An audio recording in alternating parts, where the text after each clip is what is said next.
Every species has a spectrum of heritable variation, and people have exploited this variation for centuries in developing demonstrated strengths of plants and animals.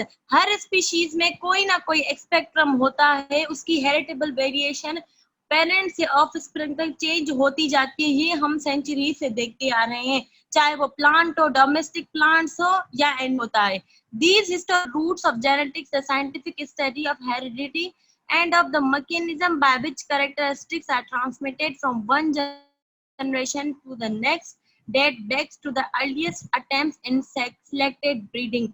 हम क्या करेंगे, एक history लेंगे, हम roots of genetics means उसके जो genetic character है और देखेंगे कि जो कैरेक्टरिस्टिक ट्रांसमिट हुए हैं एक जनरेशन से दूसरे जनरेशन तक, हम कोई भी अपनी मर्जी से कोई भी ब्रीड सेलेक्ट करेंगे, चाहे वो बैक्टीरिया हो, कोई भी फ्लावर हो, कोई भी ट्री हो, किसी का भी हो या हम ह्यूमन बींग्स का ही हो, हम खुद सिलेक्ट करेंगे और साइंटिफिक स्टडी करेंगे और देखेंगे कि कौन कौन सी कैरेक्टर्स ट्रांसमिट हुई हैं और कौन कौन कैरेक्टरिस्टिक्स में वेरिएशन आई है। In this chapter, we examine the rules that govern how inherited characteristics are passed from parents to offspring. इस चैप्टर में हम देखेंगे कि कौन से वो रूल्स हैं जो कि इनहेरिटेंस कैरेक्टरिस्टिक को कवर करते हैं, उसको कवर करेंगे और उसको कंट्रोल करेंगे, और वो कैसे पास होते हैं from parents to offspring and how variation occurs in generation. इस चैप्टर में हम क्या देखेंगे, वो कौन से लॉज हैं, कौन से रूल्स हैं जो कि जेनेटिक्स को कवर करते हैं, कंट्रोल करते हैं, और कैसे जेनेटिक्स या कैसे इनहेरिटेड मटेरियल्स पेरेंट्स से ऑफस्प्रिंग में ट्रांसफर होता है जनरेशन टू जनरेशन। ठीक है, अब हम देखते हैं जीन्स और अलील्स क्या है। जीन्स का हमने ओवरव्यू लिया था चैप्टर नंबर 6 में। जीन्स क्या थे, क्रोमोसोम्स में होती है, हर क्रोमोसोम में एक से दो जीन्स होती हैं, और क्रोमोसोम में एक पार्टिकुलर एरिया होती है जिसको हम कहते हैं लोसाई, जहां पे जीन अटैच होती है। ठीक है, उसको क्या कहते हैं हम, लोसाई। अगर आ जाए तो ये क्या होती है, पार्टिकुलर जगह होती है जहां पे क्रोमोसोम्स में जीन्स, जीनोस मींस बर्थ और रेस, ये ग्रीक वर्ड है जिसकी मीनिंग क्या है, बर्थ या रेस। रेस मींस हम पूरी जनरेशन, ऑफस्प्रिंग मींस एक किसी भी खानदान की जो नस्ल होती है उसको कहते हैं। Are the basic unit of inheritance constituting of a sequence of nucleotides that occupies a specific position called locus on a chromosome and is capable of biological expression. ये जीन जो होती है वो न्यूक्लियोटाइड्स के सीक्वेंस से बनती है, क्योंकि हमें पता है डीएनए जो कि कैरियर है किसका, जेनेटिक मटेरियल का, वो भी न्यूक्लियोटाइड्स से मिलके बनता है। मिलियन ऑफ न्यूक्लियोटाइड्स मिलके उनके जो जीन्स है उनकी पोजीशन होती है जिसको हम कहते हैं लोकस। लोकस प्लूरल है, लोसाई सिंगुलर है। लोकस क्या है उसका, प्लूरल है। It is means that by which one or more specific characteristics are passed on from parents to offspring. इससे हमें पता चलता है कि एक से ज्यादा कैरेक्टरिस्टिक्स हैं जो वो पेरेंट्स से ऑफस्प्रिंग में कैसे ट्रांसमिट होते हैं। अब अलील्स क्या है, अलील्स जो होती है वो जीन की होती है, एक से ज्यादा या 3-4 भी अलील्स हो सकती हैं एक जीन की। अलील्स क्या है, one and other. Allelon means of one another, any of the possible alternative forms of the same gene of which every individual inherits two. अब क्या करते हैं, any alternative forms of gene, हम देखेंगे कि कौन सी जीन की अलील होती है, डोमिनेंट होती है, रिसेसिव होती है, हम देखेंगे। मीन्स इससे क्या पता चला कि एक जीन में एक से ज्यादा, दो से ज्यादा भी अलील हो सकते हैं। जैसे ब्लड में, ब्लड ग्रुप हमारा ऐसा है जिसमें एक से ज्यादा अलील्स हैं, इनहेरिट करता है from parents, different combinations of which produce different characteristics. अगर अलील्स का डिफरेंट कॉम्बिनेशन होगा तो एक नया ही कैरेक्टरिस्टिक बनेगा। अगर अलील आपके पेरेंट्स से आपको सेम मिली है, जीन सेम मिली है, उसके अंदर जो अलील्स है वो सेम मिली है, तो आपके कैरेक्टरिस्टिक्स और पेरेंट्स के कैरेक्टरिस्टिक दोनों सेम होंगे। यहाँ तक बात क्लियर हुई कि अलील्स क्या है, कि छोटे छोटे वर्ड्स आप डेफिनेशन से याद कर ले। अलील क्या है, जीन क्या है, लोसाई क्या है। ठीक है, अब जीन पूल क्या है, the total aggregates of gene in a population at any one time is called the population's gene pool. Total aggregate करते हैं, जो कि कोई भी हम पॉपुलेशन लेते हैं, कोई भी एक फैमिली लेंगे, उसकी पॉपुलेशन लेंगे, उस इंडिविजुअल में जितने भी जीन्स होंगे, उन सारों जीन पूल, जैसे हमने पढ़ा था हमारे 22 क्रोमोसोम्स पेयर जो थे ऑटोसोम में, प्लस 1 पेयर जो था हमारा सेक्स क्रोमोसोम का, दोनों को मिला के हमने कहा था कि एक इंडिविजुअल का, ह्यूमन का जीनोम है। और बैक्टीरिया का जीनोम हमने क्या कहा था, उसके क्रोमोसोम प्लस उसका प्लाज्मिड। प्लाज्मिड क्या था, जो उसका रिकॉम्बिनेंट डीएनए था, एक स्मॉल डीएनए था, उसको हमने प्लाज्मिड कहा था। उन दोनों को मिला के हमने बैक्टीरिया का जीनोम कहा था। ऐसे ही एक पॉपुलेशन लेंगे, उस पॉपुलेशन में जो जो इंडिविजुअल्स हैं उन सब के जीन्स जो हम कैलकुलेट करेंगे एट वन टाइम, एक ही टाइम पे, उसको हम कहेंगे उसका जीन पूल, उस पॉपुलेशन का gene pool. It consists of all alleles at all gene loci in all individuals of the population. ये क्या करता है, सारे अलील जो कि सारे जीन्स के हैं और सारे इंडिविजुअल से, मीन्स हमने एक इंडिविजुअल लिया, उसकी फैमिलीज ली, उसकी पॉपुलेशन ली, उसके सारे जीन्स लिए और जीन्स पे जो अलील थे वो भी उसके साथ आ गए। इन सबको मिला के कहेंगे कि ये इस इंडिविजुअल का, इस पॉपुलेशन का जीन पूल है। अब हम देखते हैं फॉर अ डिप्लॉइड स्पीशीज, वो स्पीशीज जिसमें क्रोमोसोम नंबर 2n है, डिप्लॉइड है। Each locus is represented twice in the genome of an individual who may be either homozygous or heterozygous for those homologous loci. अब ये क्या कर रहा है, एक इसने स्पीशीज ली है जिसके डिप्लॉइड नंबर है 2n है। ये क्या कह रहा है कि जो जीनोम होगा, जो हम लोसाई ले रहे हैं, वो जीनोम का डबल होगा। क्यों डबल होगा, आपको ये बात क्लियर होनी चाहिए, क्योंकि जीन का, हमारा जीनोम क्या थे, जो भी क्रोमोसोम्स पे जीन थे, देखिए यहाँ पे हमारे जीन्स कितने थे, 22 ऑटोसोम प्लस 1 सेक्स क्रोमोसोम। ये पेयर्स में ले रहे हैं, मैंने पेयर्स में लिए हैं, मींस 46 क्रोमोसोम से। इन दोनों को मिला के मैंने कहा था ये एक ह्यूमन का जीनोम है, ठीक है, मीन्स ये उसके जीन्स हैं। अब एक जीन्स पे एक से ज्यादा या एक से 3 भी अलील्स हो सकती हैं। अगर मैं अलील्स को इससे कंपेयर करूंगी तो ये डबल हो गया ना, इसीलिए कहते हैं कि एक इंडिविजुअल में जिसके नंबर डिप्लॉइड है, इसके भी नंबर डिप्लॉइड हो गए 46 नंबर 2n, अगर इसके 20 हो जाए, ये मियोसिस करेगा तो n हो जाएंगे।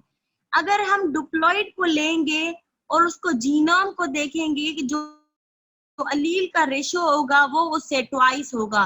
क्यों होगा, क्योंकि एक जीन के पास एक से ज्यादा 2 या 3 अलील्स होती हैं, इसलिए अलील्स जीनोम से ज्यादा होंगी। ये बात क्लियर हो गई ना, कि ये क्यों कह रहा है कि ये जो ट्वाइस इन जीनोम होंगे। ये क्या हो सकती है, होमोजाइगस भी होती है, मींस उसके पास सेम जीन्स हो, या हेट्रोजाइगस मींस डिफरेंट जीन्स हो। If all members of a population are homozygous, ये क्या कह रहा है, जो हमने पॉपुलेशन ली है वो सब होमोजाइगस है, मींस उसके पास सेम जीन्स हैं for the same allele, that allele is said to be fixed in gene pool. मैंने एक अलील ली है, फॉर सपोज ये मैंने एक अलील ली है, अलील जो कि मेरे फेयर कलर को कंट्रोल कर रही है, फेयर कलर को, ठीक है। मैंने एक पॉपुलेशन ले ली जिसका हमने जीन पूल निकाला है। क्या होगा gene pool, total gene aggregate जो होगा जीन का of a population is known as gene pool.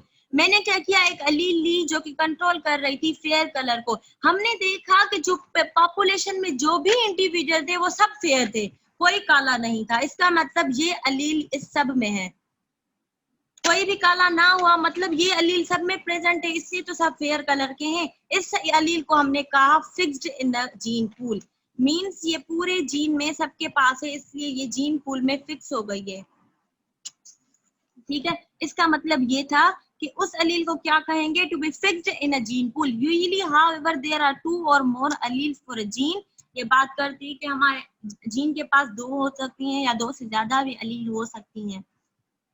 Each having a relative frequency proportion in a gene pool, हर किसी के पास, हर अलील की अपनी अपनी फ्रीक्वेंसी होती है कि वो कितनी तादाद में है एक पॉपुलेशन में। आपकी फैमिली में ही देखा होगा आपने, कोई ज्यादा फेयर है, कोई इतना फेयर नहीं है, कोई ज्यादा होशियार है, कोई इतना होशियार नहीं है, कोई चालाक है, कोई नहीं है। ये सब क्यों है, क्योंकि वेरिएशन होती है, हर अलील हर किसी के पास सेम नहीं है, इवन दो आपके ब्लड ग्रुप्स भी सेम नहीं है, क्योंकि जो जीन हमारे ब्लड ग्रुप को कंट्रोल करती है उसके पास 3 अलील्स होती हैं, ए बी एंड ओ वाली। तो इसीलिए हर किसी के पास वो अलील सेम नहीं होती। अगर वो अलील सेम हो जाए, सबका ब्लड ग्रुप सेम है, तो हम कहेंगे कि वो अलील इस जीन पूल में फिक्स है। अब एग्जांपल लेते हैं। An example will make you more clear the concept of allele frequency more clear in a gene pool. हम एग्जांपल लेते हैं जिससे पता चल जाएगा कि जीन फ्रीक्वेंसी है क्या एक जीन पूल में। Imagine a wild flower, एक इसने वाइल्ड फ्लावर की पॉपुलेशन ली है with two varieties contrasting in flower color. एक इसने वाइल्ड फ्लावर की पॉपुलेशन ली है, इनमें इसने क्या किया, इसमें कंट्रास्ट किया है। एक फ्लावर ऐसा है जिसका फ्लावर का कलर, एक फ्लावर कौन सा है जिसका पिंक कलर है, which will be symbolized by A, is completely dominant to an allele for white flowers, symbolized by A small. For our simplified situation, these are the two alleles for this locus in the population. Suppose this imaginary population has 500 plants. 20 of these plants have white flowers because they are homozygous for the recessive allele. Their genotype is AA. And other 480 plants have pink flowers. 380 are homozygous and 160 are heterozygous. अब ये बात मैं आपको यहाँ पे समझाती हूँ। अब मेंडल ने क्या किया है, ये बात समझाने के लिए उसने एक एग्जाम्पल लिया। उसने क्या किया, एक वाइल्ड फ्लावर लिया है। उसने अलील का एग्जाम्पल समझाने के लिए उसने क्या किया है कि उसने कंट्रास्ट किया है बिटवीन कलर्स। एक का कलर है पिंक जिसको इसने डोमिनेंट अलील से शो किया है, एक का कलर है व्हाइट। अब ये जीन एक ही है, अब ये दो क्यों इसने अलग अलग लिया है? अब मैंने आपको कहा कि एक जीन के 2 या 3 अलील्स हो सकते हैं। अब ये एक ही जीन है जो कि कलर को कंट्रोल कर रही थी, लेकिन उसके 2 अलील्स हैं, एक स्मॉल, एक कैपिटल ए, एक स्मॉल ए। कैपिटल ए वाली डोमिनेंट अलील कहलाएगी, स्मॉल ए वाली रिसेसिव। ठीक है। अब इसने देखा कि 500 प्लांट्स थे, ओनली 20 प्लांट्स जो थे वो वाइट थे, ओनली 20 प्लांट्स वर वाइट, रिमेनिंग 480 प्लांट्स वर पिंक। ठीक है, ये उसने एक्सपेरिमेंट किया। टोटल प्लांट्स 500 थे, 20 उसने देखा कि वाइट है, 480 कितने थे, पिंक थे। अब उसने फिर उसकी जीनोटाइप चेक की। मैंने पहले भी कहा था जीनोटाइप क्या है, फिनोटाइप क्या है। फिनोटाइप ये प्लांट्स हमें वाइट नजर आए, और जीनोटाइप क्या है कि इस प्लांट्स जो कि वाइट कलर है इसकी जीन्स कौन सी हैं। फिनोटाइप क्या था, ये पिंक है नजर आ रहा है लेकिन डिफरेंट है, ये उसका फिनोटाइप बताएगा। अब जब इसने व्हाइट वाले का जीनोटाइप देखा तो ये दोनों ए था। जब इसने पिंक वाले का जीनोटाइप देखा तो कुछ प्लांट्स ऐसे थे जिनमें जीन थे ए कैपिटल ए स्मॉल, और कुछ प्लांट ऐसे थे जिसमें दोनों ए थे। अब यहाँ से देखें, अगर दोनों डोमिनेंट हुए, ए डोमिनेंट है, ए डोमिनेंट हो, तो हुक्म किसी का भी चल सकता है, दोनों डोमिनेंट है तो इसलिए पिंक कलर हुआ। अब यहाँ पे देखें, ये डोमिनेंट है, ये रिसेसिव है। हुक्म हमेशा उसका चलता है जो कि डोमिनेंट होता है। अब यहाँ पे हुक्म किसका चलेगा, पिंक का, क्योंकि वो डोमिनेंट है इसलिए इसका पिंक कलर हुआ। यहाँ दोनों रिसेसिव है, जो भी अपना हुक्म चलाएगा खुश हो जाएगा, व्हाइट कलर हो जाएगा इसका। ये होती हुई तो डोमिनेंट वाले का होगा, रिसेसिव वाले का नहीं होगा, क्योंकि यहाँ तो रिसेसिव थी लेकिन पिंक की कलर क्यों हुआ, क्योंकि डोमिनेंट हमेशा अपना एक्शन डोमिनेंट रखती है। इसलिए इसने देखा कि जो अलील है, फिर उसने बताया कि 320 होमोजाइगस थे, मींस उनके पास दोनों कैपिटल ए थे, और जो 160 थे वो हेट्रोजाइगस थे, एक कैपिटल था एक स्मॉल था। इसका मतलब ये रेशो बताने का ये मतलब है इसका कि कुछ जीन्स हैं, ये सिर्फ में समझाना चाहता है कि डोमिनेंट और रिसेसिव और अलील है क्या। Because there are diploid organism, वो ऑर्गेनिज्म जिनमें number of chromosome 2 n there are a total of 1000 copies of genes. For suppose diploid number है तो उसमें 1000 copies of gene हो जाएंगी। For suppose किसी में क्रोमोसोम 50 है तो हम जीन्स का उसका डबल करेंगे, अलील्स उससे भी डबल हो जाएंगे, इसलिए 1000 copies of genes बनेंगी। For flower colour in the population of 500 plants, 500 plants, 1000 copies of genes बनेंगी। 1000 copies of genes बनेंगी for flower colour in the population of 500 plants, 500 plants, 1000 copies of genes बनेंगी for flower colour in the population of 500 individuals, 500 individuals हैं, उसके jeans कितने होंगे, क्योंकि double होते हैं इसलिए 1000 हो गए। इसलिए हम देखेंगे कि जो 500 इंडिविजुअल्स हैं उसमें 1000 जीन्स हैं जो फ्लावर को कलर को कंट्रोल कर रही थी। The dominant allele A counts for 800 of these genes। अब ये कैलकुलेशन है, आप बस छोड़ दें। अब ये फ्रीक्वेंसी मालूम करना चाहता है कि फ्रीक्वेंसी हम कैसे देखेंगे। अब इसने कहा कि जो डोमिनेंट जीन है 1000, फॉर सपोज इसने ऐसे किया है, 500 इसने प्लांट्स लिए थे।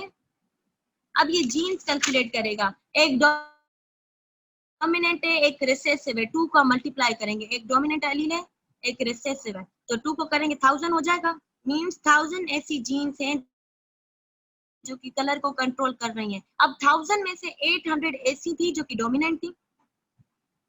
अब आगे देखिए वो क्या कह रहा है, 320 into 640 for A plants and 160 for A individuals। अब उसने हमने जब ये हिसाब लगवाया था तो 480 में से 320 ऐसे थे जो कि होमोजाइगस थे, ए थे, और 160 ऐसे थे जिनमें ए था, कलर दोनों का पिंक था। अब इसने क्या किया, 320 को 2 से मल्टीप्लाई किया। क्योंकि ये 2 क्यों हुआ, क्योंकि डोमिनेंट इसमें 2 है। हम फिलहाल डोमिनेंट का रेशो निकाल रहे हैं। 1000 में से 800 डोमिनेंट एलील है ए, इसमें से दोनों डोमिनेंट है, इससे 2 से मैंने मल्टीप्लाई करवा दिया, 640 हो जाएगा। 640 इसमें डोमिनेंट ए के खाली, इसलिए मैं 160 को 1 से मल्टीप्लाई करवा रही हूँ, 160। अगर मैं इसको प्लस कर दूं 0 640 700 800 आ गया। देखें ये कांस्टेंट ही रहेगा रेशो, ये बात ये बताना चाहता है हमें मेंडल। अब देखेंगे, thus the frequency of A allele in a gene pool for this population is 800 by 1000, divide करेंगे 0.8 आएगा या 80%। and because there are only 2 allelic form of the gene, the A allele must have frequency of 0.2 or 20%। अब इसने percent कैसे निकाली, बहुत easy method है, बहुत। अब देखिए 800 क्या था हमारे पास, डोमिनेंट है। अगर 800 में से 1000 में से माइनस में आंसर आएगा, 1000 में से 800 मैंने माइनस कर दिया क्योंकि ये डोमिनेंट था, तो 200 बचा। इसलिए हमें पता चल गया कि जो 200 है वो हमारे पास कौन सी एलील थी, रिसेसिव एलील थी। अब मैं अगर परसेंटेज निकालूं, आपको पता है परसेंटेज कैसे निकलेगी। फॉर सपोज ये आपके ऑब्टेन मार्क्स है, ये टोटल मार्क्स है, हम कैसे निकालते हैं आपको पता है, obtain marks divided by total marks in 200। अब इसके ऑब्टेन मार्क्स कितने हैं, 800 थे, डिवाइडेड बाय 1000, इसको यहाँ से कट कर दें, ये पॉइंट आ जाएगी, यहाँ पे 0.8 आ जाएगा, मल्टीप्लाई बाय 100, 80%। इजी मेथड है मल्टीप्लिकेशन का। 80% हमारे पास 100 पॉपुलेशन में से 80% ऐसी पॉपुलेशन है जिनका कलर पिंक था, जो डोमिनेंट थी, और 20% ऐसी होंगी।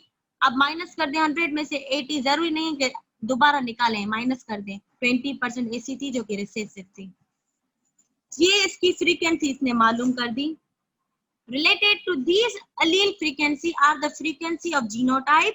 ये सब फ्रीक्वेंसी किसकी थी, जीनोटाइप की थी, क्योंकि नजर में जो आ रहे थे पिंकी थी। अब हमें क्या पता कि उसमें डोमिनेंट एलील कितनी है। अगर मैं आपको काली नजर आऊंगी तो आपको क्या पता कि हमारे खानदान में काला रंग डोमिनेंट है या काला रंग रिसेसिव है, आपको तो नहीं पता। आपको तो मैं दिखाई काली दूंगी, लेकिन हम जब इन्वेस्टिगेशन करेंगे, साइंटिफिक स्टडी करेंगे, तब जाके पता चलेगा है कौन सा। तो इसने भी कैलकुलेशन की है, वो फिनोटाइप बेसिस पे नहीं है, जीनोटाइप बेसिस पे। ये आप याद कर लें, कोई भी कैलकुलेशन फिनोटाइप बेसिस पे नहीं होती।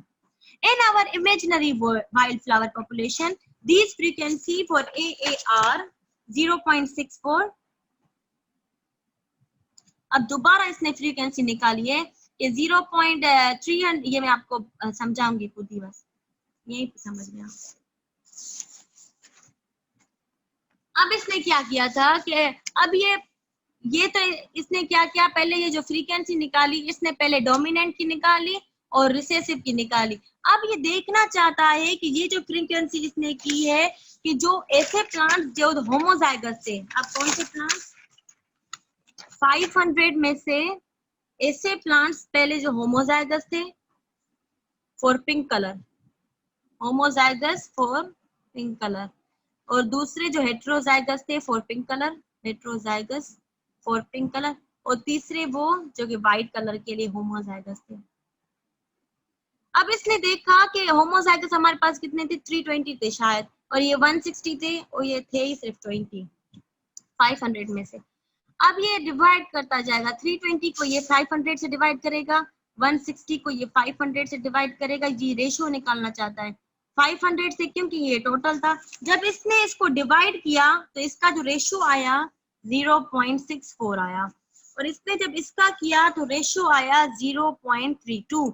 जब इसने इन दोनों को प्लस किया, क्योंकि हम रेशियो देख रहे हैं, जरूर नहीं है 20, ऐसे भी कर सकते हैं आप, डिवाइड कर सकते हैं, लेकिन इजी भी है, 2 हमें मिल गया। अब हम इन दोनों को प्लस करते हैं हमारे लिए, 0.3269 मीन्स 100 में से सिर्फ 0.4 कम है, इसलिए 100 हो गया। मीन्स इसका आंसर क्या है, 0.4।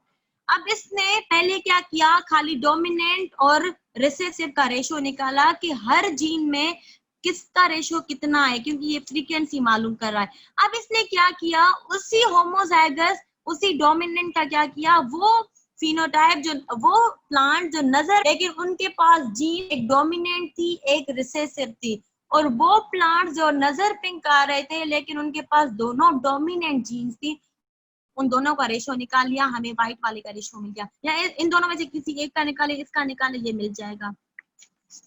ये इसने फ्रीक्वेंसी निकाली, रेशियो निकाले। ऐसे आप किसी भी प्लांट का, किसी भी एनिमल का भी रेशियो निकाल सकते हैं। इजी मेथड क्या है, टोटल पॉपुलेशन देखें, वैसे चलेगा। तो प्लांट जिस कलर में ज्यादा होगा वो आपके खानदान में डोमिनेंट जीन है। अगर आपके खानदान में किसी कोई भी फैमिलीज में व्हाइट कलर कॉमन है, तो मींस वो आपके खानदान की डोमिनेंट जीन है, वो सब में डोमिनेंट चलती आ रही है। ठीक है, ये हम फ्रीक्वेंसी मालूम करेंगे। फिर आप खुद ही देखें कि आपकी फैमिलीज में से कौन से बंदे हैं जो कि फेयर है, कौन से बंदे हैं जो कि काले हैं, फिर आपको पता चलेगा कितने परसेंट है कितने नहीं है। फिर ये जो पॉपुलेशन वाली स्टडी होती है, परसेंटेज वाली होती है, ये फिर जीनोटाइप में होती है, हम आम तो नहीं लगा सकते अंदाजा, ये फिर साइंटिफिक स्टडी करवाती है। क्या था, थोड़ा हम इस ओवरव्यू देते हैं, हाँ थोड़ा हम ये ओवरव्यू ले लेते हैं इस पेज का। इस पेज में पहले इसने क्या बताया, इंट्रोडक्शन को छोड़ दें कि जीन्स और अलील्स क्या है। हमने चैप्टर नंबर 6 में पढ़ा था कि जीन्स एंड अलील्स क्या है। जीन क्या होती है, जो हमारे सेल में न्यूक्लियस होता है, उसके अंदर जो क्रोमोसोम्स होते हैं जो कि हेरिडिटी मटेरियल के कैरियर होते हैं, उसमें जीन्स लोकेटेड होती हैं। और जीन जो होती है, अब जीन है क्या, बेसिकली आप खुद सोचें कि जीन क्या है। हमारे बॉडी में, हमारे इन्वायरमेंट में जो भी कैरेक्टरिस्टिक्स है, आपके देखने का, आपके बोलने का, आपकी स्पीच का, आपके कलर का, आपके बालों का, इवन तो आपके नेल्स का, जो भी आपकी बॉडी में कैरेक्टरिस्टिक है, वो सिर्फ जीन कंट्रोल करती है। हमारे ब्लड की जीन्स होती हैं। ठीक है, जीन ये है कि जो हमारी बॉडी का हर कैरेक्टरिस्टिक को कंट्रोल कर रही है। अब अलील्स क्या होती हैं, जीन जो की होती है वो उसके कुछ अलील्स होते हैं। अलील्स को हम ऐसे कहते हैं कि मीन्स एक जीन के 2 या 3 अलील्स हो सकते हैं। अब अलील जो होती है 2 टाइप की होती है कॉमनली, एक डोमिनेंट अलील होती है, एक रिसेसिव अलील होती है।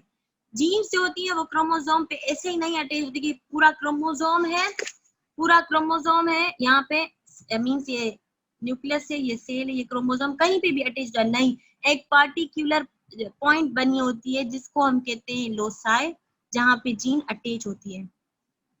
ठीक है, अब इसने जीन पूल का क्या बताया हमें, जीन पूल इसने कहा कि आप कोई भी पॉपुलेशन ले, इसने प्लांट्स लिया है, आप कोई भी पॉपुलेशन ले, उसकी जीन्स को एग्रीगेट कर दे, सबकी जीन्स को मिला दे, ये उस पॉपुलेशन का जीन पूल होगा, सबका नहीं, उस पॉपुलेशन का जीन पूल होगा।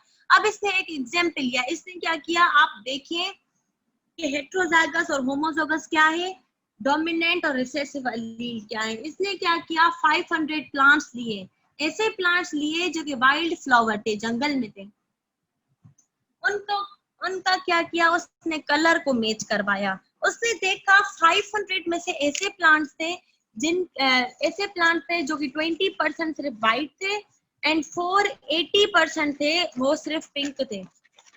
जैसे हमने यहाँ पे किया है,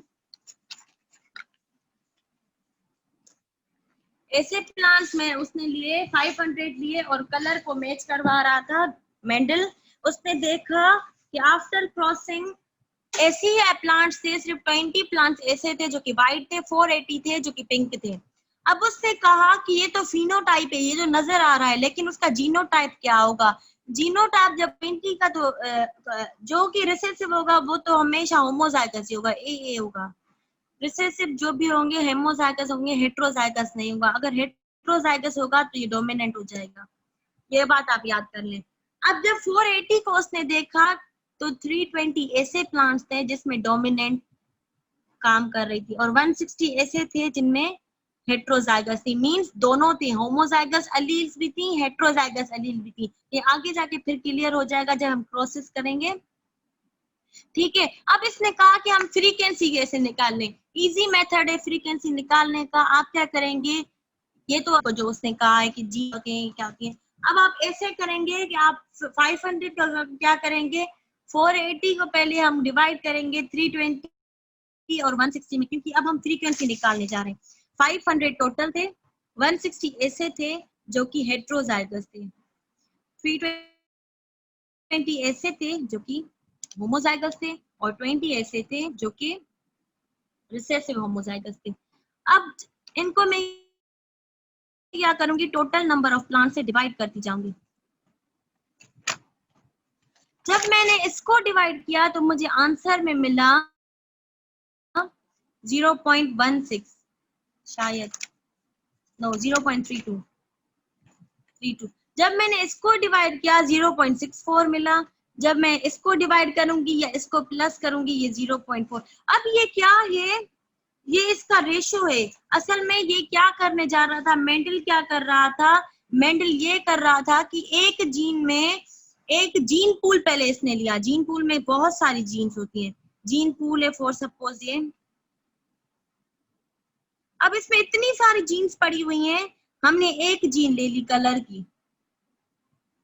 अब उसने ये देखा कि कौन सी जीन है जो कि डोमिनेंट ज्यादा होती है और कितने रेशो से होती है। आप अपनी फैमिली का एग्जांपल ले रहे हैं, सबने मैट्रिक या इंटर किया होगा, पर पेरेंट्स ये बताते हैं कि इस बेटी ने या मेरे इस बेटे ने इंटर किया है, इस मार्क्स से किया है, ठीक है। मींस जो ज्यादा होगा वो पहले बताते हैं, जो कम वाले होते हैं जिनका BC ग्रेड होता है वो नहीं बताते या फिर लास्ट में बताते हैं। ऐसा ही होता है, या A1 वाले को पहले बताते हैं।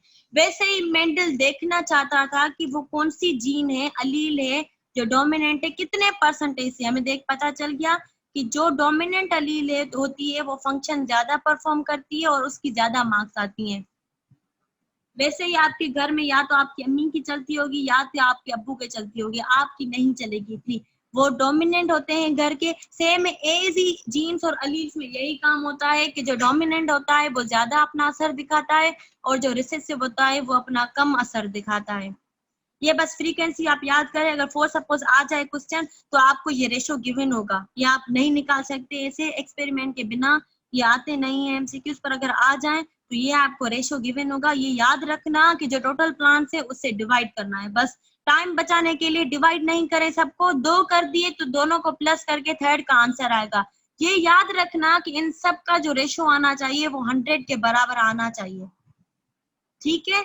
बस जो परसेंटेज गिवन हो उसको टोटल से डिवाइड कर दे। सेम ऐसा ये ऑब्टेन मार्क्स जो आपके आते हैं, हम क्या करते हैं, टोटल मार्क्स से डिवाइड करते हैं, मल्टीप्लाई बाय 100 करते हैं परसेंटेज निकालने के लिए। सेम ऐसी फ्रीक्वेंसी निकलती है, ठीक है। अब क्लियर हुआ? हाँ, टोटल 80 का ये मैंने इजी करके बता दिया। 500 का मेंडल ने क्या किया था, उसने ये किया, मेरा पेज कम है, उसने ये किया 800 का क्या था, उसने क्या कहा कि मैंने जब 500 वाले प्लांट्स लिए, हर प्लांट में 2-2 जीन तो होंगी ना, एक डोमिनेंट एंड रिसेसिव। उसने क्या किया, उसने कहा फॉर सपोज एक प्लांट्स, एक पॉपुलेशन है जिसमें 500 प्लांट है और उसके जो जीन्स होंगे वो 1000 होंगी, ये उसने कहा। अब उसने देखा कि थाउजेंड्स में से, क्योंकि उसने हर चीज को डबल कर दिया, उसने कहा कि 1000 में से 800 ऐसे प्लांट्स थे जो कि डोमिनेंट थे और 200 जो थे वो रिसेसिव थे, और अमंग दीज उसने ये रेशो निकाल दिया। क्योंकि उसने क्या किया, हर किसी को 2 से मल्टीप्लाई कर दिया। ये सेम ही है, देखें।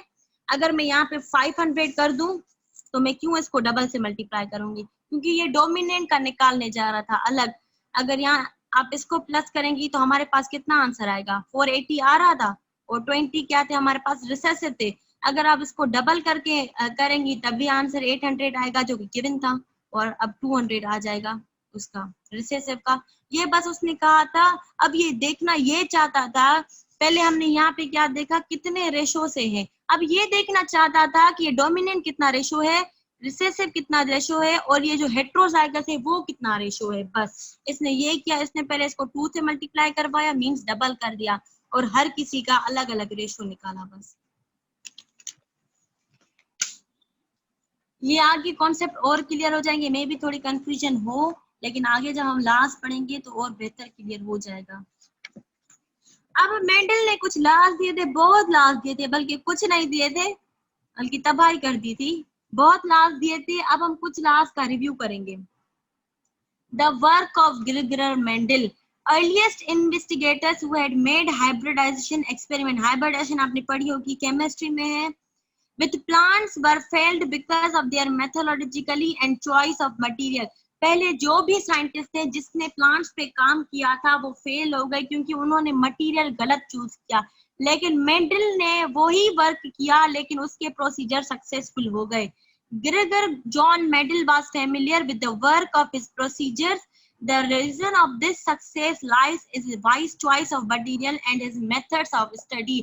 ये इसीलिए कामयाब हो गया क्योंकि उसने दूसरी साइंटिस्ट के लिए नहीं बल्कि अपना न्यू एक्सपेरिमेंट्स किए, और इसने मटेरियल और मेथड दोनों करेक्टली चूज किए, तभी इसके एक्सपेरिमेंट्स की रिजल्ट सही आ गई थी। अब चॉइस ऑफ एक्सपेरिमेंट और मटेरियल कैसे किया इसने।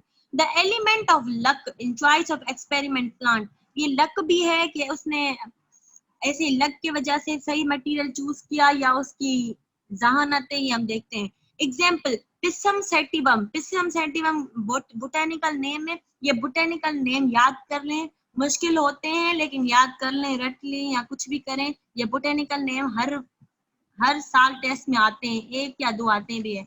उनके नेम जो हम कॉमन इस्तेमाल करते हैं वो भी याद कर लें, और उनके जो दूसरे नेम से वो भी याद कर लें। 3 नेम्स गिवन है, एक बोटेनिकल, एक कॉमन नेम, और जो एक हम आम यूज करते हैं वो वाला नेम। पिसम सेटिवम किसका है, ग्रैंड पी का नाम है। played a great role in the success of Mendel. उसने एक ग्रैंड पी का प्लांट लिया था जिसमें उसने सारे एक्सपेरिमेंट किए और वो सक्सेसफुल हो गया। This plant has following favourable characteristics. अब उस प्लांट के कैरेक्टरिस्टिक्स कौन से थे।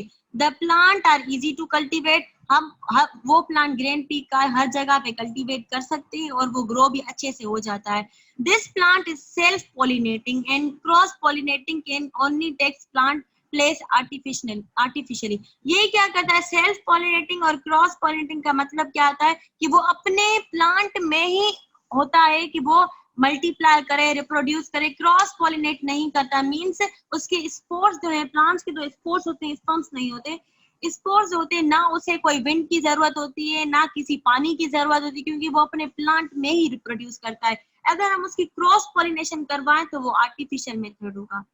Artificial breeding is easy as flowers are comparatively large with numerous varieties are available with sharply defined contrasting characteristics such as height of plant, seed surface, seed color and color of the flower. हम artificial breed करवाएं तो वो easy होता है plants में, क्योंकि उनकी height large होती है, उनकी साइज, उनके सीड्स के जो सरफेस होते हैं, सीड्स पे आपको पता है शायद 9th के चैप्टर, फर्स्ट ईयर के चैप्टर में है, सीड के कवर्स होते हैं, प्रोटेक्टेड कवर्स हम जिसको कहते हैं, स्टोमा वगैरह, वो जो होते हैं वो इजीली अवेलेबल होते हैं। कलर ऑफ द फ्लावर, इसकी वजह से, इन कुछ खासियत की वजह से ये प्लांट आर्टिफिशियल बहुत ब्रीड इजीली हो जाते हैं। रिजल्टिंग हाइब्रिड आर फर्टाइल, जो भी उसके हाइब्रिड्स का मतलब होता है जो रिप्रोड्यूस करके वो अपने ऑफस्प्रिंग बनाता है, हाइब्रिड्स कहते हैं हम उसको। हाइब्रिड्स होते हैं वो फर्टाइल होते हैं, वो भी कल्टीवेट कर सकते हैं, ब्रीड कर सकते हैं। He also avoided the complexity that had troubled the earlier worker. उसने क्या किया, जो पहले साइंटिस्ट ने काम किया था, जिनको मुश्किलात का सामना हुआ था, वो इसने हल। अब मेथड ऑफ इस किया था। Mendel started his study by planting pea seeds with different characteristics and then crossing their flowers to see the pattern of inheritance of characteristics in the next generation. उसने क्या किया, ग्रैंड पी का, ये याद कर लें, मेंडल ने अपना काम कहाँ से स्टार्ट किया था, पिसम सेटिवम या ग्रैंड पी, ठीक है। उसने क्या किया, ग्रैंड पी को जगह जगह पे लगा दिए पौधे। उसने क्या किया, उन पौधों को क्रॉस फर्टिलाइज करवाया था। क्रॉस फर्टिलाइज नहीं कर सकते खुद प्लांट, जब हम आर्टिफिशियल उसको करवाए, हमने ऊपर पढ़ा। उसने क्या किया, मेंडल ने उन ग्रैंड पी प्लांट्स को क्रॉस फर्टिलाइज करवाया और वो देखना चाहता था कि इनहेरिटेंस कैसे होती है और कैरेक्टरिस्टिक जनरेशन में कौन से चेंज होंगे। He studied the inheritance of such contrasting characteristic like green versus yellow seed color and wrinkled versus smooth seed coat. इसने दो कैरेक्टरिस्टिक्स, सब में नहीं कर सकते हम, इसने दो कैरेक्टरिस्टिक्स लिए जिनमें क्रॉस करवाया। कौन से, एक कलर का लिया था, एक सीड का लिया था। कलर कौन सा लिया था, green versus yellow, and seed कौन से थे, रिंकल्ड, जिन पे झुरियां पड़ी हो, और स्मूथ सीड कोट। ठीक है, दो, green versus yellow, wrinkled versus smooth.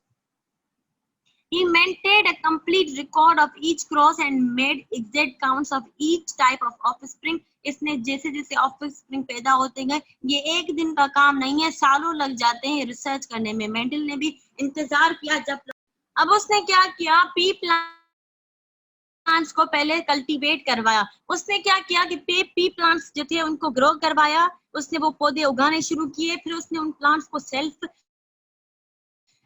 नहीं, क्रॉस फर्टिलाइज करवाया। जब उसने जनरेशन का वेट किया तो उसने कुछ ट्रेड्स में उसको मल्टीप्लाई करवाया। ट्रेड्स कौन से थे, दो लिए उसने, एक कलर का, एक सीड का।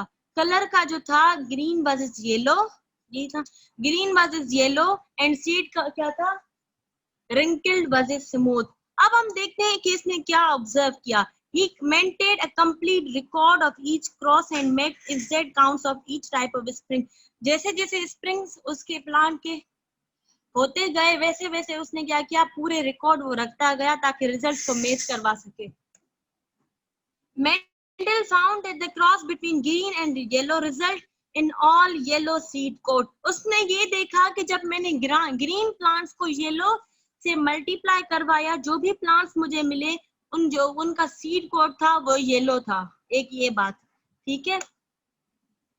He repeated this experiment। उसने क्या किया, रिपीट किया with many strains of pea। बहुत सारे प्लांट्स के साथ उसने ये एक्सपेरिमेंट फिर रिपीट किया, and come to the conclusion that when pea plants with two alternate expression of the same characteristic were crossed, one of two appeared completely in the offspring while the second did not show itself at all। उसने क्या किया, conclusion कि दो, अगर आप अलग अलग plants लोगे, अगर एक ग्रीन लोगे एक येलो लोगे, अगर उसका मल्टीप्लिकेशन करवाओगे, अगर फर्टिलाइज करवाओगे, तो एक कलर शो होगा, एक बिल्कुल ही नहीं होगा। मींस जो हमने पहले उसने बात की थी, कौन सी, कि पिंक और व्हाइट का, कुछ प्लांट्स पिंक थे कुछ व्हाइट थे, लेकिन इसमें इसने क्या ऑब्जर्व किया कि एक कलर आया, एक तो बिल्कुल ही नहीं आया। उसमें कुछ आए तो थे, इसमें कुछ नहीं आया। इसका मतलब जो येलो को जीन कंक्लूड कर रही है वो कौन सी, डोमिनेंट है। ये हम कह रहे हैं, देखिए ये क्या कहता है, He thus derived the law of dominance। इसने इस बात को देख के ये लॉ ऑफ डोमिनेंस इसने बता दिया कि जो अलील, लॉ ऑफ डोमिनेंस यही है कि जो अलील डोमिनेंट होगी वो जनरेशन में जाहिर होगा उसका colour. The character that was expressed in first generation is called dominant। जो प्लांट की फर्स्ट जनरेशन में कैरेक्टरिस्टिक आया, मींस जो येलो कलर सीड कोट का आया, वो उसका डोमिनेंट है। And the contrasting color which was not expressed called recessive। जो कलर आया ही नहीं, जो कि ग्रीन था, वो उसका रिसेसिव है। ये बात क्लियर हुई। Similarly, Mendel discovered that in peas the round seed coat characteristic was dominant over the wrinkled, the red flowered over the white, and tall over the dwarf। उसने बहुत सारे एक्सपेरिमेंट किए, एक के बाद एक किए, फिर उसने ये कंक्लूड किया कि जो प्लांट रिंकल सीड का था, जो राउंड सीड का था, राउंड उसमें डोमिनेंट था, रेड एंड व्हाइट में रेड डोमिनेंट है। अगर कोई बंदा या प्लांट टाल है, कोई ड्राफ है, तो टाल उसमें डोमिनेंट है। ठीक है, ये बात इसने बता दी कि लॉ ऑफ डोमिनेंस अगर आ जाए, लॉ ऑफ डोमिनेंस क्या है, या लॉ ऑफ रिसेसिव भी पूछा जाए क्या है, वो जीन हो, अलील हो या करेक्टरिस्टिक हो, तीनों हो सकते हैं। वो करेक्टरिस्टिक, वो जीन या वो अलील जो कि जनरेशन में डोमिनेंट हो दूसरे पे, उसको हम कहते हैं लॉ ऑफ डोमिनेंट और लॉ ऑफ रिसेसिव। आप टिक से भी याद करें, घर में आप देखें छोटा बच्चा होगा, उसकी कोई नहीं सुनता, आप सब उससे काम करवाते हो, वो रिसेसिव है आपके घर का। बड़ों की बात हर कोई सुनता है, डांट में रहता है, हम उसको कहते हैं डोमिनेंट है वो घर का। ठीक है, अब हम देखते हैं Mendel thus proceed to sow the hybrid pea seeds of first generation, first filial generation, and the resulting plants were allowed to self-fertilize to produce seed of second generation. He found that F2 generation seed of both yellow and green colour dominant and the ratio 3:1 ratio हम पढ़ेंगे आगे, हर ला का अपना अपना ratio है, ये ratio जरूर ध्यान में रखिएगा जरूर। ही आल्सो डिस्कवर्ड दैट, इनमें से एमसीक्यूज आ भी चुका है। He also discovered that whatever the character pair he studied, the ratio of plants with dominant characteristic to those characters of recessive 3:1। ये बात मैं आपको खुद ही बता देती हूँ। उसने क्या किया, जब उसने येलो को ग्रीन से करवाया था तो फर्स्ट जनरेशन मिल गई। फर्स्ट जनरेशन के बेसिस पे उसने लॉ ऑफ डोमिनेंस और रिसेसिव का बता दिया। अब उसने क्या किया, जो हाइब्रिड पीस हमें फर्स्ट जनरेशन में मिल गए थे, उसने क्या किया, अब उस पीस जो थे उसको खुद फर्टिलाइज नहीं करवाया, उसको छोड़ दिया ताकि वो सेल्फ फर्टिलाइज करे। जब उन्होंने सेल्फ फर्टिलाइज किया तो हमें उन प्लांट्स की सेकंड जनरेशन मिल गई। सेकंड जनरेशन में उसने देखा कि दोनों कलर्स मौजूद थे, येलो भी था, ग्रीन भी था। इसने बताया कि हर ट्रेट का अपना रेशो होता है। इस ट्रेट का रेशो है 3:1। मीन 3 जो थे वो डोमिनेंट होगा, 1 जो होगा रिसेसिव होगा। रिसेसिव हमेशा कम होगा क्योंकि मुश्किल से होता है, उसके पास दोनों रिसेसिव अलील्स होनी चाहिए। और डोमिनेंट इसलिए ज्यादा होता है, अगर एक डोमिनेंट भी मिल गई तो वो डोमिनेंट कलर ही शो होगा। जरूरी नहीं कि दोनों ही मिले, एक भी मिल गई तो डोमिनेंट हो सकता है। इसलिए इस का जो रेशो है 3:1 है। इसने क्या किया कि इसने पहले तो उसने 2 पे करवाना चाह रहा था वो ट्रेट। अब उसने क्या किया, अपने एक्सपेरिमेंट के रिजल्ट के लिए उसने बहुत सारे कैरेक्टरिस्टिक लिए, इवन 7 कैरेक्टर्स लिए, और रेशो देखना चाहा कि रेशो बनता क्या है। क्योंकि एक एग्जांपल से तो हम थ्योरी नहीं पेश कर सकते, पहले हाइपोथेसिस, ये आपने पढ़े होंगे, पहले हाइपोथेसिस ये मेंडल की हाइपोथेसिस थी कि इनहेरिटेंस होती है। फिर उसने क्या किया, एक्सपेरिमेंट किए, फिर उसने क्या किया, अपना ला दिया, और ये ला प्रूव हो गया कि ये सच कह रहा है। ठीक है, ये होते हैं इन्वेस्टिगेशन के रूल्स। अब हम देखते हैं, पहले इसने टाल और एक जो के लंबे एक जो के छोटे थे। पहली जनरेशन मेंडल ने कैसे करवाई, उसने क्या करवाया था, खुद जान पूछ के क्लोज करवाई थी। ये हमने पढ़ा कि उसने क्रॉस करवाई थी। तो क्रॉस में उसने देखा कि सब टाल थे, मीन्स हमें पता चला कि टाल जो है डोमिनेंट है। ठीक है, अब F2 जनरेशन कैसे हुई, उन प्लांट्स को उसने छोड़ दिया और कह दिया कि सेल्फ फर्टिलाइज करें अपनी मर्जी से। अब उस प्लांट्स ने क्या किया, सेल्फ फर्टिलाइज किया, हमें सेकंड जनरेशन मिल गई। और सेकंड जनरेशन में इसने देखा कि कुछ टाल थे, कुछ ड्राफ्ट थे। जब इसने रेशो देखा 2.8:1, आपने देखा होगा जब हमने पढ़ा था राउंडिंग ऑफ डेटा में मैंने बताया था कि रूल नंबर 3 या रूल नंबर 1 था, if the number is greater than 5 simply round of it. ये ग्रेटर देन 5 है 2.84, तो हम इसको कर सकते हैं 2.9। अब ये 2.9 है तो मैंने इसको कर सकती हूँ 3, मीन्स 3:1 मिल गया यहीं पर हमें। अब इसने क्या किया, राउंड और रिंकल सीट तो करवा दिया। वैसे ही फर्स्ट जनरेशन में राउंड आए, सेकंड जनरेशन में दोनों आए। जब इसने रेशो देखा 2.96 मीन 3:1, फिर इसने येलो एंड ग्रीन कोटिलेडन्स को करवा दिया, ऑल येलो सेकंड जनरेशन में। मीन्स जो इसने रेशो किया, रिसेसिव का रेशो 1 ही आया, लेकिन डोमिनेंट का नियर टू 1 आया। 3.1 भी नियर टू 3 है। ये देखें, राउंड ऑफ करेंगे तो सबका 3 मिल गया। इसलिए हम जब लॉ करेंगे, लॉ ऑफ, इसको नाम दिया इसने लॉ ऑफ इंडिपेंडेंट असॉर्टमेंट, जिसका रेशो क्या है 3:1 या 3:1। Mendel gave a generalized theoretical explanation of its result obtained from these experiments, which are now firmly established as Mendel's law of inheritance. These are law of segregation, वो कैसे अलग अलग appear होते हैं, सेग्रीगेट मीन्स करना, अलग अलग करना, और लॉ ऑफ इंडिपेंडेंट असॉर्टमेंट कि कैसे वो खुद को इस काबिल बनाते हैं कि वो लॉ ऑफ असॉर्टमेंट कर सके। अब हम देखते हैं कि लॉ ऑफ सेग्रीगेशन क्या था। फर्स्ट लॉ है मेंडल का, when pair of contrasting characteristics are brought together in an individual they neither mix nor affect each other। जब उसने कहा कि जब ऐसा पेयर जो कि कंट्रास्ट है, मींस एक का कलर दूसरा है, एक का कलर दूसरा है, फॉर एग्जांपल एक का कलर येलो है, दूसरे का कलर रेड है, जब एक दूसरे को हम लाएंगे साथ, ना वो मिक्स होके तीसरा कलर बनाएंगे, ना वो एक दूसरे कलर को इफेक्ट करेंगे। अब वो क्या करेंगे, at the time of gamete formation, gamete formation मैंने कल भी एमसीक्यू पूछा, is the example of meiosis, zygote formation नहीं है, गैमीट फॉर्मेशन है। The allele for each contrasting characteristic separate and pass into different gametes। उसने क्या किया कि जो एलील कॉन्ट्रास्ट करेगी, डोमिनेंट हो जाएगी, वो गैमीट्स में पास हो जाएगी खुद ब खुद, उनको दूसरे एक दूसरे से लड़ने की कोई जरूरत नहीं है। Thus each gamete contains only one allele of a particular characteristic and is to be said to be pure।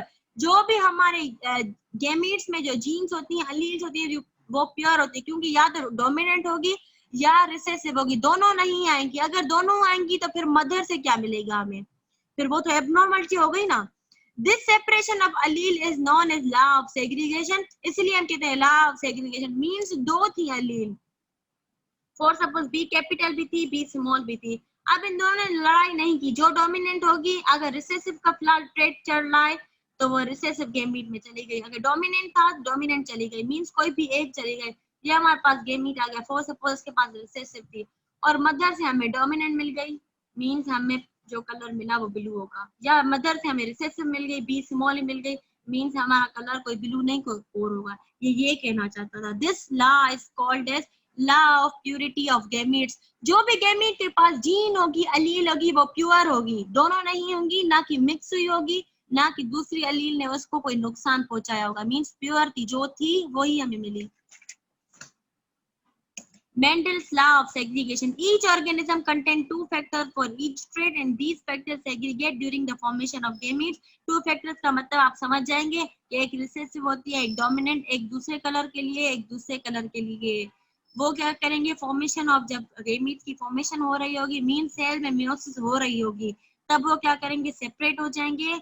और ये बात आप खुद भी समझ जाएंगे, कल मैंने बताया था कि मियोसिस 1 में क्या होता है, मियोसिस 2 में क्या होता है। मियोसिस 1 में क्या होते हैं कि जब टेट्राड्स में से बाइवेलेंट बनते हैं, मियोसिस 2 में क्या होते हैं, बाइवेलेंट में से मोनोड बनते हैं। जब मोनोड बनेंगे तो क्रोमोसोम अलग अलग हो गए, मींस गैमीट्स अलग, मींस उसके जो जीन थे वही अलग हो गए, इसलिए जो जीन जिस सेल में जानी चाहिए होगी वो उसी में जाएगी।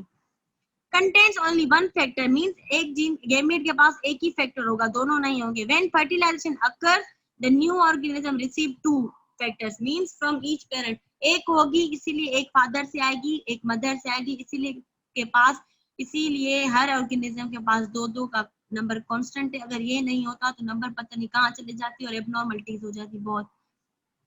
ठीक है, मेरा ख्याल है सिंगल ट्रेट, डबल ट्रेट क्या है, मोनोहाइब्रिड, डायहाइब्रिड, ये हम कल पढ़ेंगे। ठीक है, यहाँ तक आज तक काफी है। मैम ये रिपीट करें, कौन सा कर दूं, एल्सा भली आप अपना माइक खोल दें, कोई लड़का वड़का नहीं है। वैसे भी आज मैं भी थक गई हूँ बहुत, मैंने मत्था लगाया है इस पे, कल हम आगे पढ़ेंगे। वैसे मैंने सोचा था कि यहाँ तक करवाऊंगी, टेस्ट क्रॉस तक, सेग्रीगेशन वाला। ठीक है, सेग्रीगेशन क्या है, अब देखें सेग्रीगेशन ऐसे है कि जो लॉ मेंडल ने पहले दिया था उसको हमने कहा था law of segregation of law of purity of gametes. अगर मैं एग्जांपल ले लूं, देखें मियोसिस वाला लेक्चर अपलोड किया था मैंने, वो सुन लें आप, उसमें मैंने समझाया था क्या था। जब मियोसिस का हमने 2 में डिवाइड किया था, मियोसिस 1 मियोसिस 2, ठीक है। जब मियोसिस 1 हुई उसमें थी, जब टेट्राड जब थे बाइवेलेंट में कन्वर्ट हो रहे थे, मीन्स क्रोमोसोम्स पहले 4 पेयर बनाए थे, मीन्स इनके पास बहुत सारी जीन्स थी, हर क्रोमोसोम्स के पास 2-2 जीन्स, मीन्स 8 जीन्स हो गए। इन्होंने क्या किया, 2 में डिवाइड हो गए अलग, मीन्स जीन्स अलग अलग होगी ये इसको हम कहते हैं सेग्रीगेशन, मीन्स अलग अलग हो जाना। अब आपको नहीं पता कि इस क्रोमोसोम के पास कौन सी जीन्स है, इसके पास कौन सी, इनके पास कैसी। अब ये जब बाइवेलेंट यहाँ पे पहुंचे, इनके बीच में थोड़ा इंटरफेस होता है। बाइवेलेंट जब यहाँ पे पहुंचे तो 2 क्रोमोसोम थे, मीन्स बाइवेलेंट। इन्होंने फिर कन्वर्ट करके मोनाड बना दिया, मीन्स गेमीट्स। जब गेमीट्स बने तो 4 सेल बन गए, क्रोमोसोम क्रोमोसोम क्रोमोसोम।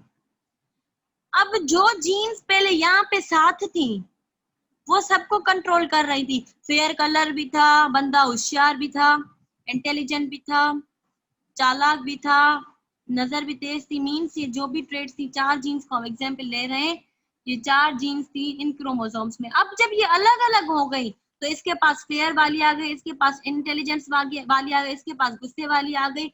मीन्स ये जीन्स अलग अलग हो गई और हर कोई जीन अपने ट्रेड के लिए प्योर है। अगर ये फेयर वाली है तो उस बंदे का कलर लाजमी फेयर होगा, मीन्स प्योर जीन है हमारे पास। ये इंटेलिजेंट है तो ये प्योर है। इस लॉ को हम कहते हैं लॉ ऑफ सेग्रीगेशन और law of purity of gametes. बहुत सारे लॉज हैं।